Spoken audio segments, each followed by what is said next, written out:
कई पार्लियामेंट की सीट पर इंशाअल्लाह ताला हम सोच और विचार कर रहे हैं, क्योंकि हम जान चुके हैं कि तुम बीजेपी को नहीं रोक सकते।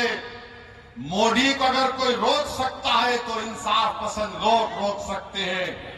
ये मिलावटी, ये मिलाने लोग नहीं रोक पाएंगे। ये कभी भी किसी भी कीमत पर आपका सौदा कर जाएंगे। तो हम आपसे अपील कर रहे हैं कि अपने मुत्तहिद रहिए, मजलिस को मजबूत रखिए, क्योंकि मगरिब का वक्त भी होने जा रहा है। हम आपसे आपके वोटों से मुंतखब शुदा, आपकी दुआओं से मुंतखब शुदा चारों विधायक को उन्होंने खरीद लिया। अब बताइए कौन जिम्मेदार है अगर आज बिहार में बीजेपी की सरकार है? तेजस्वी से पूछेंगे तो तेजस्वी बोलेंगे चाचा हमको छोड़कर चले गए। नीतीश कुमार से पूछेंगे तो अल्फाज चाप चाप कर बोलेंगे हम मर भी गए तो नहीं जाएंगे, अब कह रहे हैं कि हम यहीं रहेंगे। यानी नीतीश कुमार, अगर गिरगुट और नीतीश कुमार को सामने रखा जाए तो गिरगुट कहेगा कि मुझे इससे शर्म आती है। इतना रंग बदलते नीतीश कुमार, सुबह में जो बोलेंगे शाम तक चाचा पलट जाएंगे। अरे जब तुम सत्ता में तेजस्वी चाचा के साथ आ गए तो बड़ा हाथ पकड़कर चल रहे थे, गले मिल मिल कर बोल रहे थे कि हम ये कर देंगे, बताओ फिर क्या हुआ? क्या सीमांचल की जनता से इंसाफ हुआ? क्या सीमांचल में यहां पर आप ही के इस विधानसभा में यहां पर 2 अनुमंडल की जरूरत थी? क्या एक अनुमंडल खुला? 10वीं जमात के इम्तिहानात चल रहे, हमारे बच्चों को तकलीफ होती है, यहां की जनता को तकलीफ होती है, मगर सिर्फ खेल सत्ता का है और सिर्फ कोशिश यही होगी कि कहीं से भी किधर से भी सीमांचल की जनता से इंसाफ ना हो। मैं पहले भी आपसे कहा और आज फिर कह रहा हूं मेरे भाई, जब तक अल्लाह असदुद्दीन ओवैसी को जिंदा रखेगा मैं सीमांचल की लड़ाई लड़ता था, लड़ रहा हूं और इंशाअल्लाह ताला लड़ता रहूंगा। सीमांचल हो जाता है।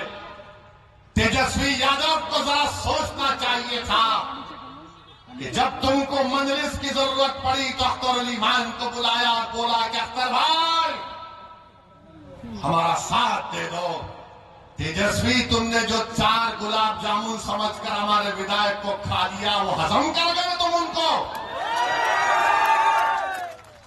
क्या किया तुमने उन चारों का? कहां मुंह दिखाने के काबिल नहीं रहे वो लोग? आज अख्तर अली मान से कह रहे अरे हमने पहले दिन से कहा था कि हम बीजेपी से कभी समझौता नहीं करने वाले, हम कभी समझौता नहीं किए, ना करेंगे कभी इंशाअल्लाह ताला। 2 मरतबा नीतीश कुमार को तुमने मुख्यमंत्री बनाया और 2 मरतबा नीतीश कुमार ने बिहार की जनता को धोखा दिया और बीजेपी को सत्ता दी। मगर बताओ इनकी जबानें बंद है, जबानें बंद है, कुछ नहीं कहते। मगर मेरे अजीज दोस्तों और बुजुर्गों, हम आपसे सिर्फ यही अपील करने आए हैं कि आने वाले लोकसभा के चुनाव में नरेंद्र मोदी के 370 का वो जो दावा कर रहे हैं उसको रोकने के लिए, सेकुलरिज्म को हकीकी कामयाबी दिलाने के लिए, सीमांचल में इंसाफ की लड़ाई लड़ने के लिए, बिहार के गरीब और मजलूमों के ताकतवर आवाज को पार्लियामेंट में पहुंचाने के लिए, वतन अजीज के गरीब और मजलूम अकलियतों के आवाज को बिहार से पार्लियामेंट तक भिजाने के लिए हम आपसे ये अपील करने आए हैं, गुजारिश करने आए हैं कि आप अब की बार मजलिस को वोट दीजिए।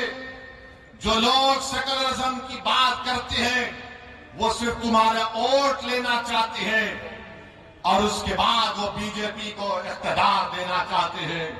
तो हम आपसे अपील कर रहे हैं कि आने वाले लोकसभा के चुनाव में आप मुत्तहिदा तौर पर अपने वोट का इस्तेमाल करते हुए अपनी आवाज को लोकसभा तक भिजाइए।